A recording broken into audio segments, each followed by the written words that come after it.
Welcome to Put Simply, the podcast that puts what's happening around the world simply without compromising on the details. Erdem Koch is my name, and I'm joined by my co-hosts Ozan Ibrisim and Rodney McCune. Gents, good to see you both again. Great to see you. Been an interesting week. It has, and let's start in the Middle East, shall we, where Israeli troops have entered Lebanon in what the Israeli military calls a limited, localized, and targeted ground operation against Hezbollah. Now, when we're recording this, at the time of recording rather, more than 1,000 people have been killed.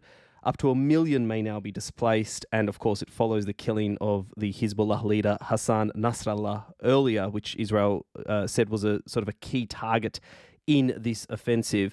The Lebanese Prime Minister has said that they are now facing something unprecedented and increasingly worrying in the region. Rodney, let's start here. It's obviously a grim time for the world. You've worked with Middle Eastern governments before. How do you sort of see what's happening at the moment, the Israeli incursion into Lebanon, and I guess where do things go? If you could sort of give us a bit of an overview of your thoughts. Well, I mean, it's clearly a northern pivot by Israel in order to wind down what's happening in Gaza.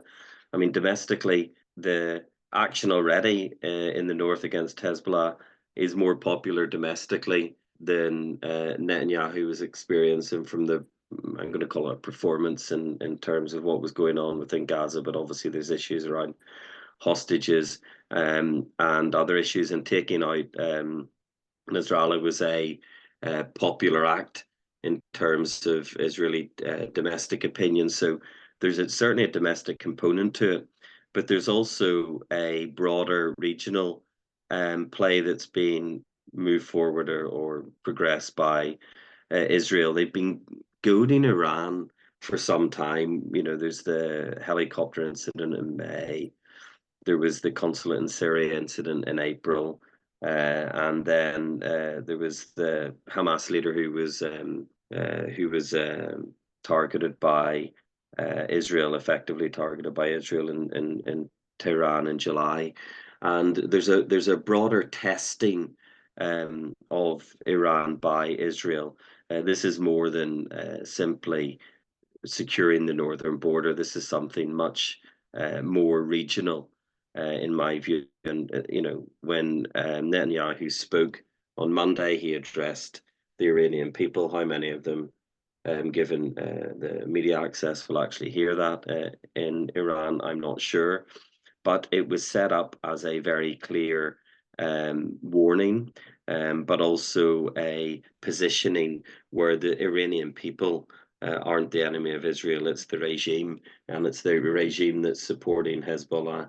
It's a regime that's supporting the Houthis in Yemen, and it's the regime which supports Hamas in Gaza and so on.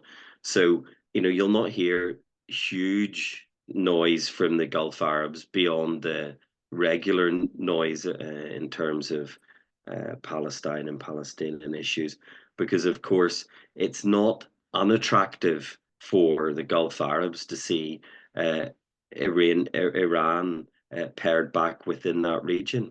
Of course, anything that's limited, targeted, and localized will often not be that, and it's going to have civilian casualties, as all conflict does.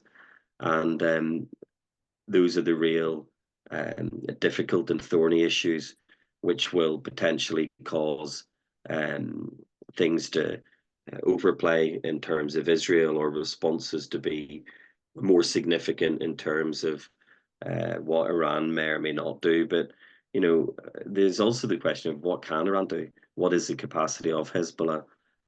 How far are Israel prepared to go under Netanyahu? Probably further than many others. And what might seem like a smart play from Israel at the moment might prove to be a very poor decision in days, weeks, and months from now. So it's a very tense period. There's already been a lot of unnecessary loss of life in Gaza. Israel are moving north, as I said, a northern pivot, and the next hours and days for those in southern Lebanon, many of whom have been displaced already. I think it's 1 million are said to have been displaced and moved north. Similar on the other side of the border where people had been moving south to vacate the same region. I know that they say that they're looking at pushing Hezbollah back about 30 kilometers to what was in effect the 2006 UN resolution line.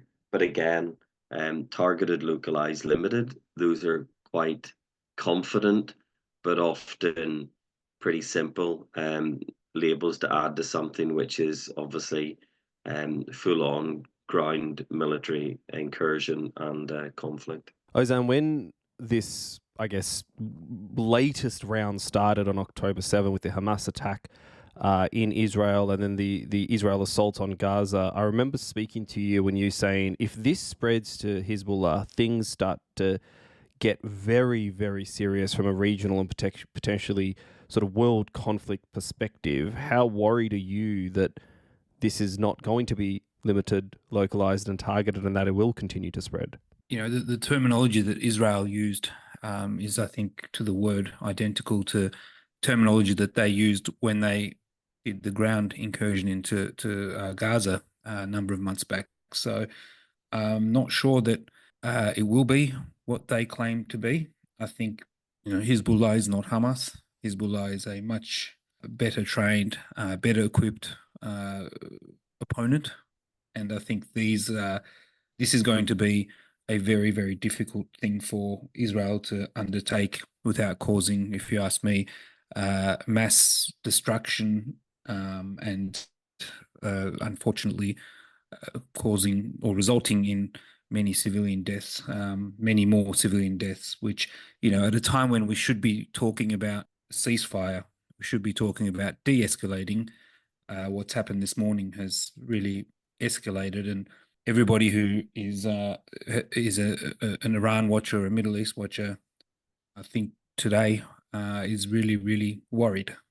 Now, the reality is Israel's calculus, I think, is that Iran is no longer in a position to be able to strike back without causing serious ramifications and or repercussions for itself. And I think they are relying on something and are confident that Iran's actions or Iran's response to this is not going to be catastrophic for them. I wouldn't want to bet on that, because I think Iran has spent the last 15, 20 years building up a buffer against Israel's what they perceive to be aggression against itself through Hezbollah, and that buffer looks like it might get severely damaged over the next little while as the ground incursion continues, and that can't be all that good for Iran and the regime, because as Rodney touched on, Iran's problems, if you ask me, are as external as they are internal. They have serious domestic pressures.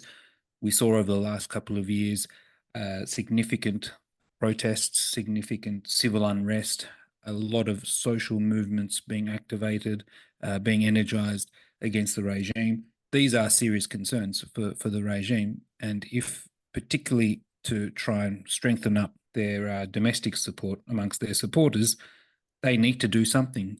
However, I think they're very limited in terms of what they can do. We saw in April, when they responded against Israel's attack on its diplomatic mission in Syria, that attack was quite half-hearted and, was very easily knocked back by all of the allies, the UK, the US, and Israel.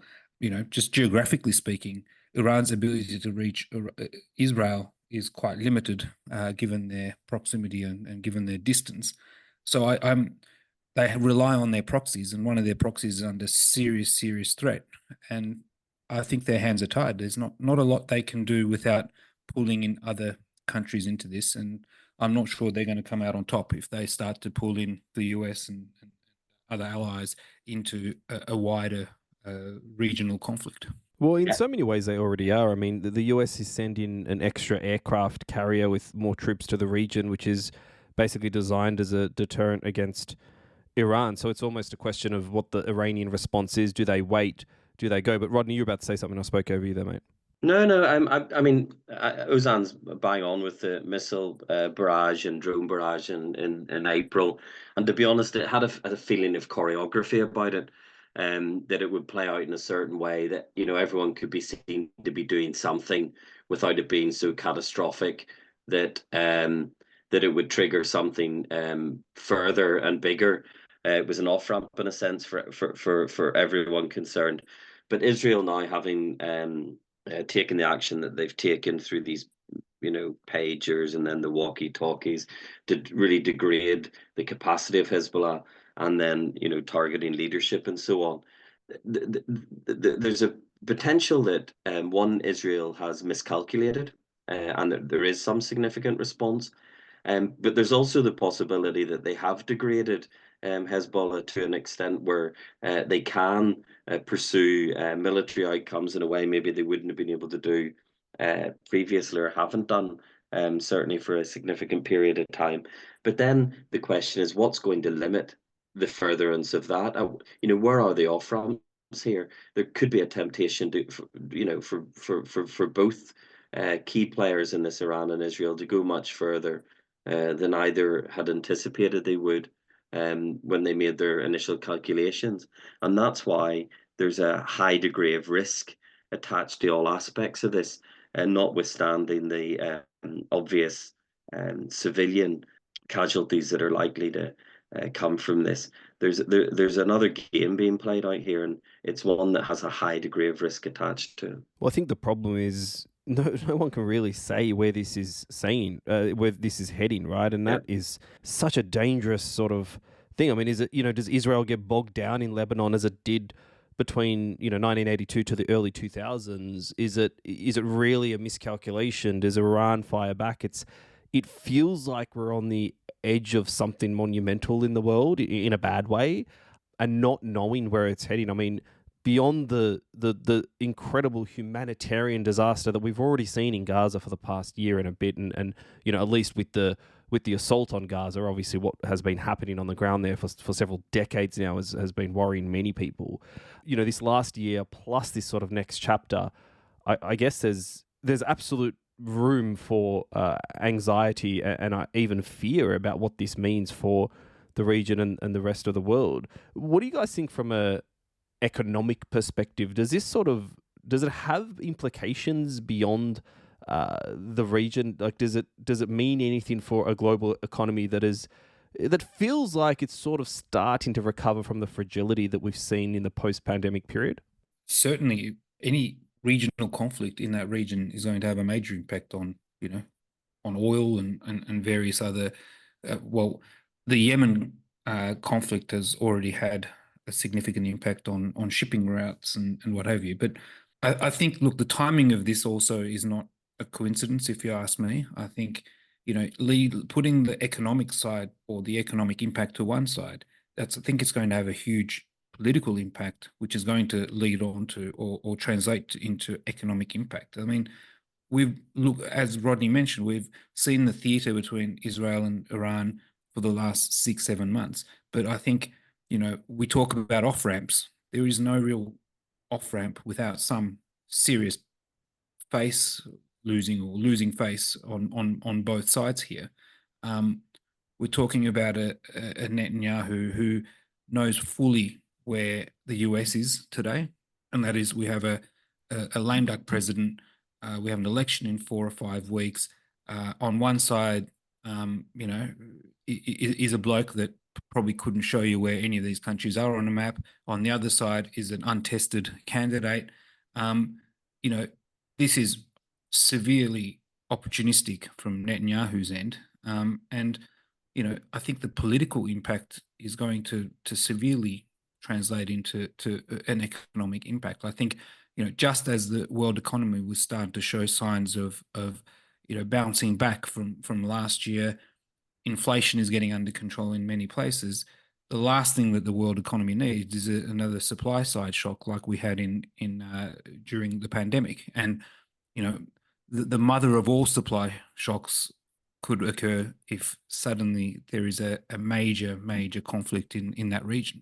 Supply chain disruption, energy costs, pressures on the cost of living, which is already a factor right across the West. And indeed, it was a pressure point in Japan as well, when obviously there's been a political developments and change there.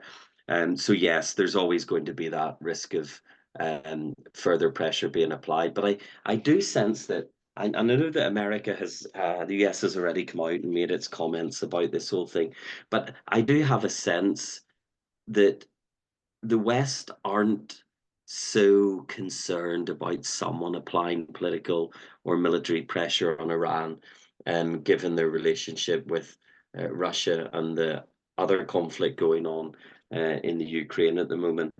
And there's a possibility, I'm going to say a fair possibility, that there's quite a few countries that are comfortable with Israel being the party that's applying that pressure to Iran at the minute. So yes, whilst you're here for calls for ceasefires and other things, that uncertainty in Iran and possibly for the regime there looking to domestically shore up what could be its position in a regional conflict will certainly take its attention off how it cooperates with Russia in terms of what's going on in the Ukraine. So there's another dimension to this as well, outside the regional dimension, which is where the West really sits in relation to a lot of this. And I think one of the things that, a few episodes back, we had Ali Vayaz on, who is an expert on Iran.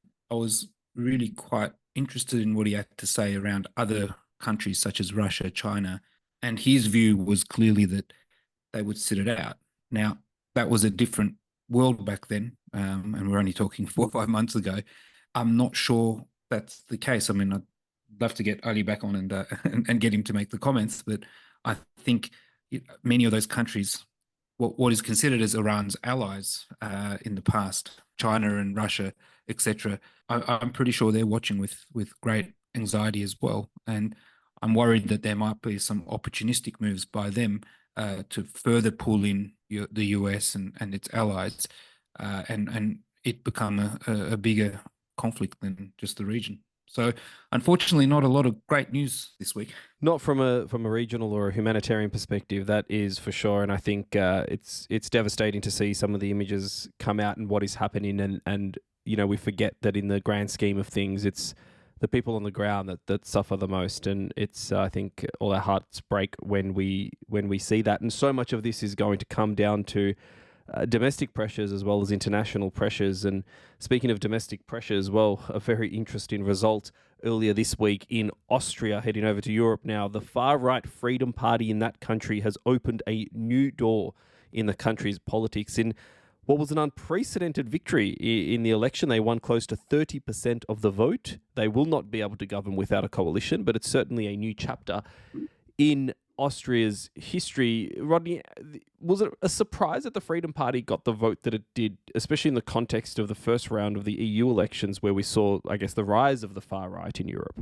So the polling in Austria over the past 2 years has really basically laid out that this was likely to be where things were going to end up. So if you've been following the polls, this certainly isn't a surprise outcome. This is a party which is very much on the far right. They've been involved in coalitions previously, but it's the first time that they've come out on top in an election with, outpolling this, I'm going to say the moderate right, OVP, who came in with about 26%, with the Freedom Party coming in on 29%. Now, the interesting angle in this, which is beyond just the Freedom Party itself, is the toxic label or perception from the establishment parties of their current leader. Now, he's someone who's previously been in government. He was the Interior Minister for 2 years, 17, I think, to 19, which was before the Ibiza scandal, which brought down in 2019 brought down the government, which was a covert recording of a meeting in 2017 where there was an exchange, or purported to be an exchange of an offer for government contracts for favourable news coverage. And he, although it didn't involve him, he was then responsible for part of the investigation into this, and it wasn't considered particularly taken particularly seriously. And he then left office at that time and was considered to be particularly toxic. Now, his association with the far right in terms of identitarianism, his stuff and rhetoric around immigrants is extremely strong. When he was minister, focused on deportations. He had used the police against the media. He had been criticised for restrictions on freedom of the press. He wanted to rename asylum centres as departure centres. He had talked about during this campaign concentrating asylum camps, which was again a particular choice of language around previous Austria, Germany, far right regime, and he had on many occasions called himself the People's Chancellor, which of course was a term associated with Hitler. So he plays very strongly to far right rhetoric. He draws his hand back into the Second World War period of Austrian history. At a funeral last week of one of a former senior member of the Freedom Party, the SS anthem was played, and it had an attendee list of a number of current and former significant players within that party. So this is a very significantly far-right politician in Western Europe, distinct from Hungary, which of course fell within the Soviet sphere of influence in terms of his also pro-Russia position. So, distinct from Orban. Obviously, congratulated by Orban and Wilders in Denmark, but we're not yet at a position where we know what way it's going to play out in coalition. During the election campaign, other parties had said no coalition with the Freedom Party if he's anywhere near a government ministry. So his dreams have been the People's Chancellor might go with that. There's a discussion around a grand coalition to exclude the Freedom Party on this occasion. But again, there'll be concerns about the longer you push them outside. Is the net result of that simply going to be an increased vote for them at a future poll rather than having them in government and not doing particularly well and possibly that depressing their vote again?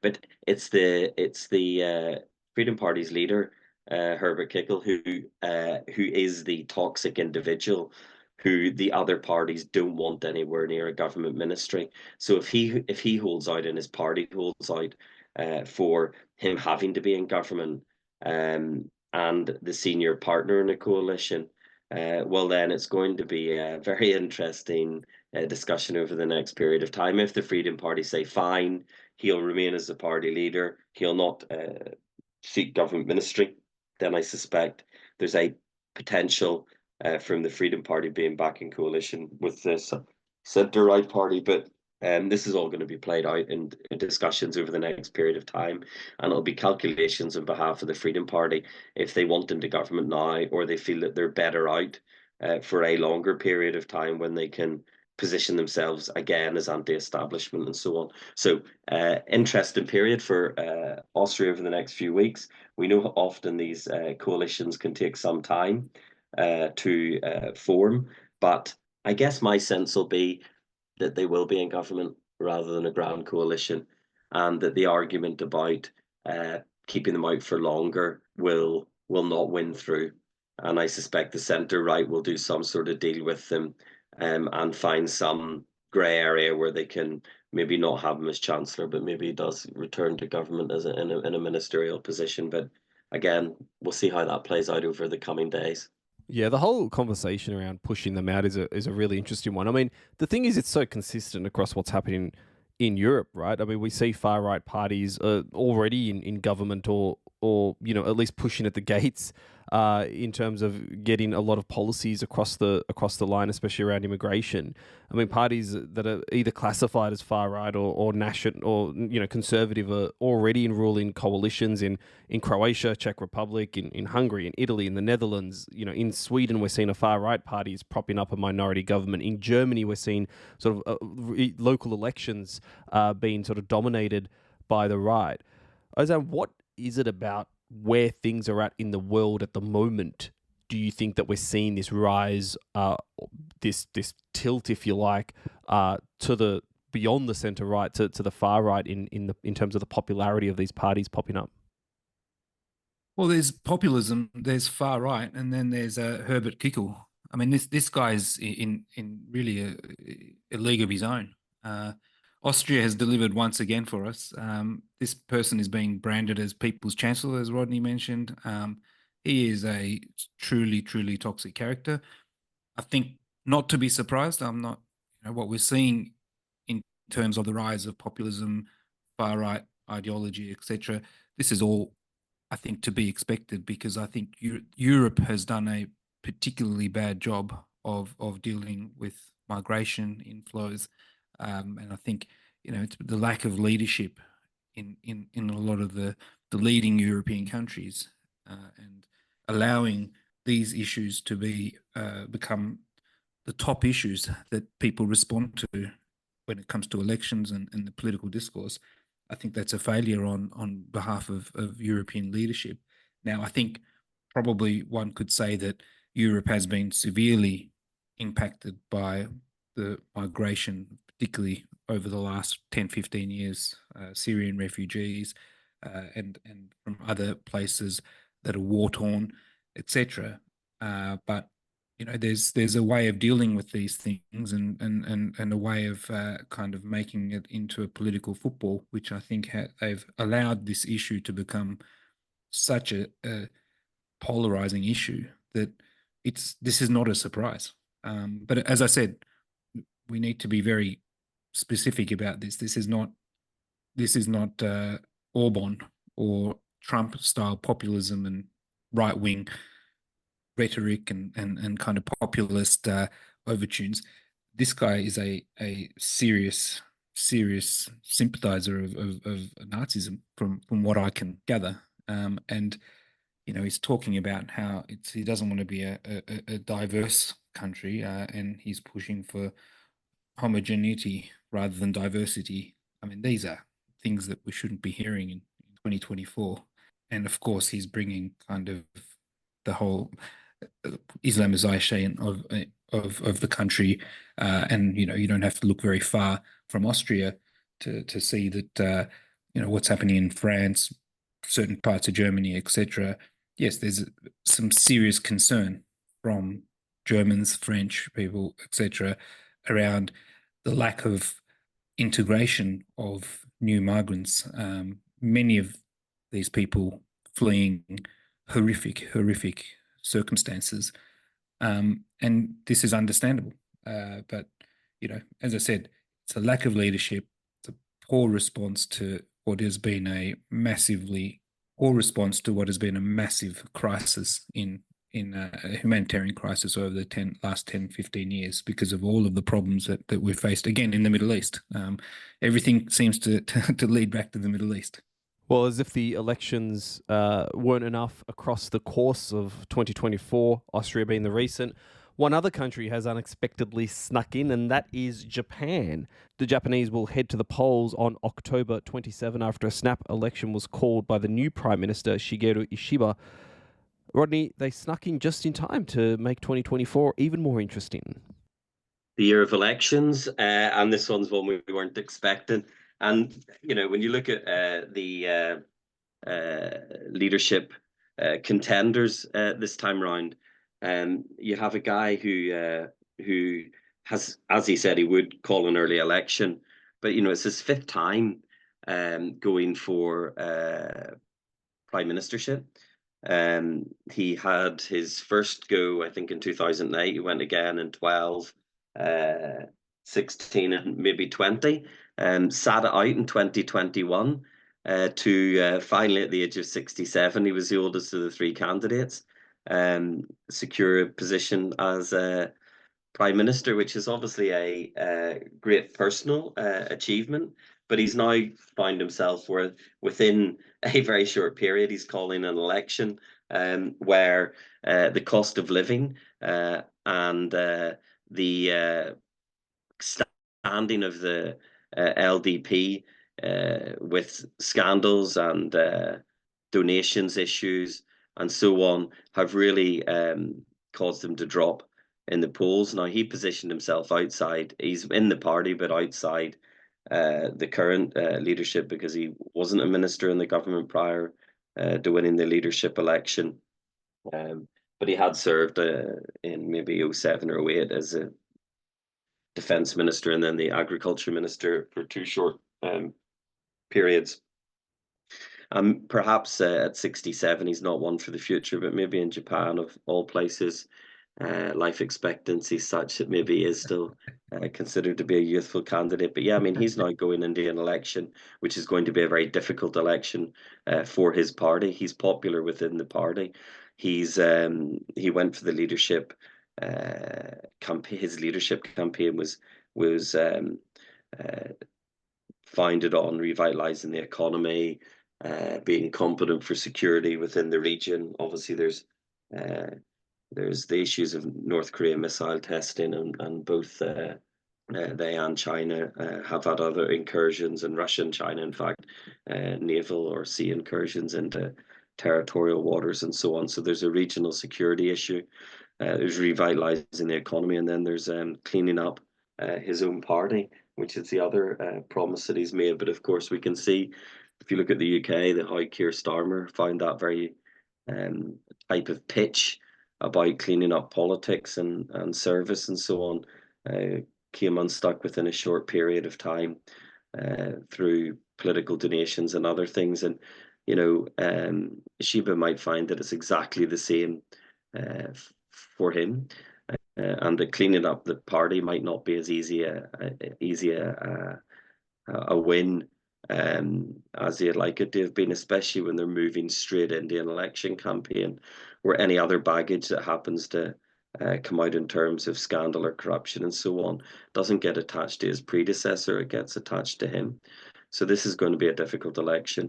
Again, cost of living becoming an issue. You look at, we did touch on Austria, but you look at these issues around immigration, not an issue in Japan, of course, but you look at pressures on,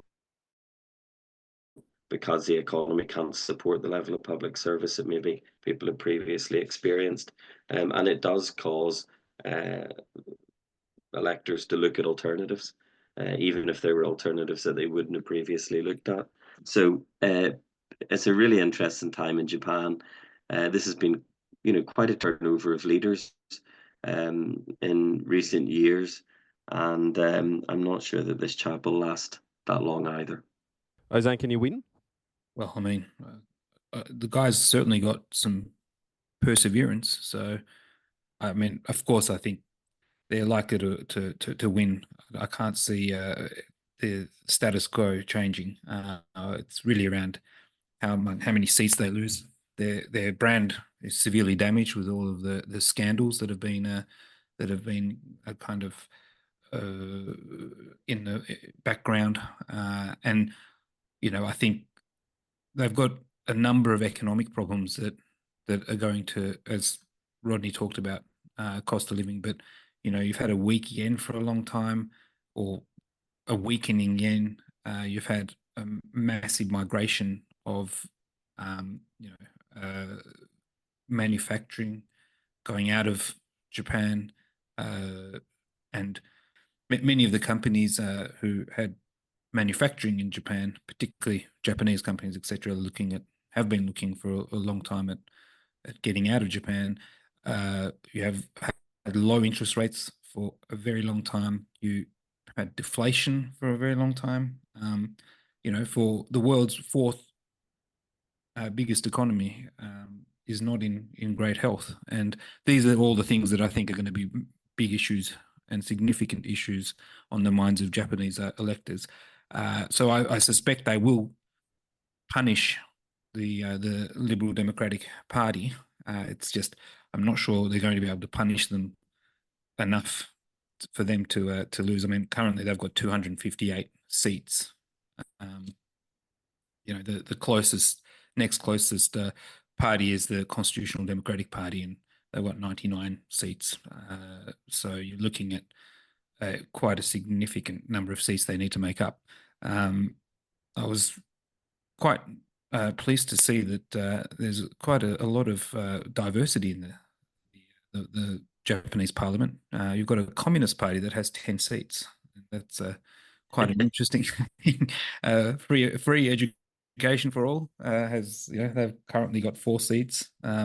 So yeah, look, I think traditionally the Japanese parliament has been quite pluralistic, and you had many different parties being represented, but I can't see the strong hold that they've got on power for the Liberal Democratic Party. I can't see that changing. And he's a well-known politician.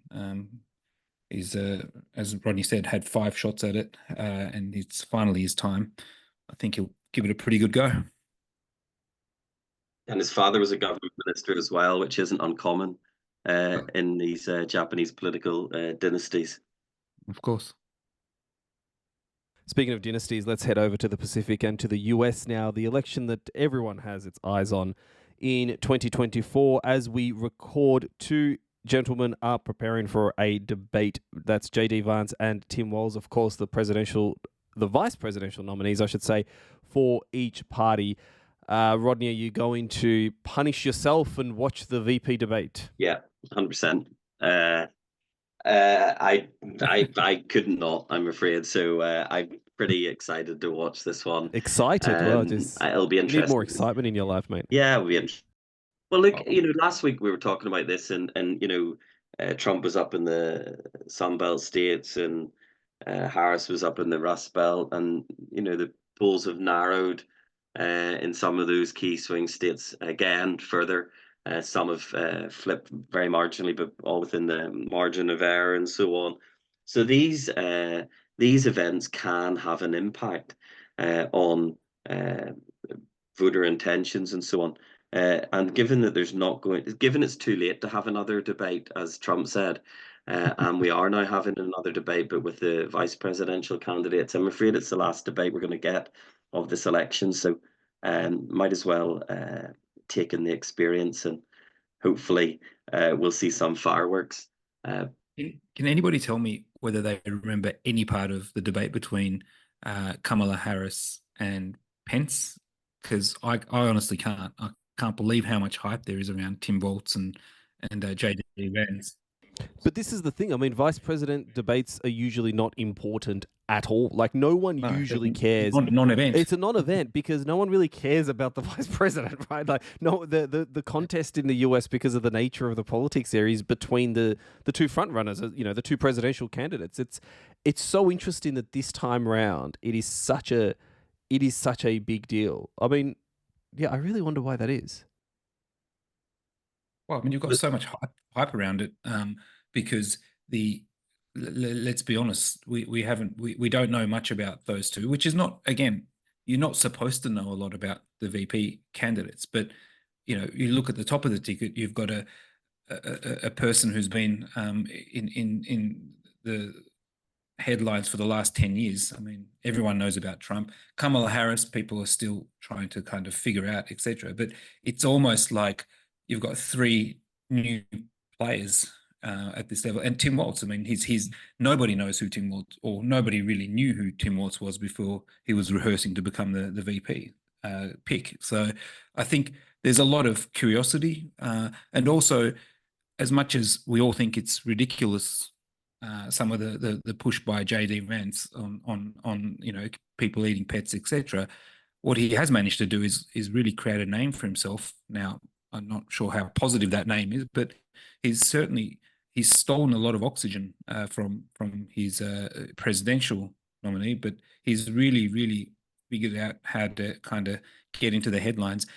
I mean, I think it was last weekend he did every single Sunday show in terms of interview. Did Meet the Press, and and MSNBC, Meet the Press, and I think CNN morning shows. So he is probably one of the best known and least liked, I think, VP candidates that we've had for a long time. He's definitely not media shy. I'll give him that, and he does offer comment when a microphone's placed in front of him. So, yeah, I guess with the amount of oxygen that Trump absorbs, you have to work incredibly hard to have any sort of profile as his running mate. But He's done pretty well. yeah, he has done well. But and we'll see how this debate goes. But we talked last week. We were talking about Mark Robinson and his issues and so on. It's all forgotten. Even eating pets seems to be a little bit in the past. Where Trump's moved on to in terms of suggesting that Kamala Harris is mentally impaired and so on. I mean, it's insane that this is where the election debate for the next president, or the election campaign or hype or discussion for the next president of the US sits. And perhaps the VP debate, and I say this without expectation and possibly more out of hope, might find itself a little bit more grounded in policy and reality. Absolutely. Absolutely. I mean, I think there's no doubt that how can you discuss policy with Trump, or debate policy with Trump? At least on whatever you want about JD Vance, he does have a kind of intellectual grasp of the policies and a vision, and whether you agree with it or not. He has some sort of doctrine that he's following. As much as he denies it, but a lot of the Project 2025 is he could have written that. And Tim Walz, I'm not sure. Again, I think there's just a lot of curiosity around Tim Walz, and a lot of people are wanting to get to know him a bit better. But I think he's not an empty vessel when it comes to policy. I think he's done a pretty reasonable job implementing a lot of reforms as governor. So I think it's going to be interesting. Let's say interesting indeed, and I just cannot believe the different topics that we just in 2 weeks of doing this new format on this podcast have been discussing. But such are the modern times that we live in. Who else would have thought we'd have 2 assassination attempts in one presidential campaign? But we'll continue to put things simply as much as possible on this podcast. Ozan and Rodney, good to see you again this week. See you next. Thank you. And that's been this week's episode of Put Simply. Be sure to follow us on LinkedIn at Oroka Group to stay up to date with all the latest episodes and news. Feel free to leave a comment and suggestions on what you'd like to see featured on the podcast as well. Until next time, I'm Erdem Koch. And I'm Ozan Ibrisim. Thanks for listening.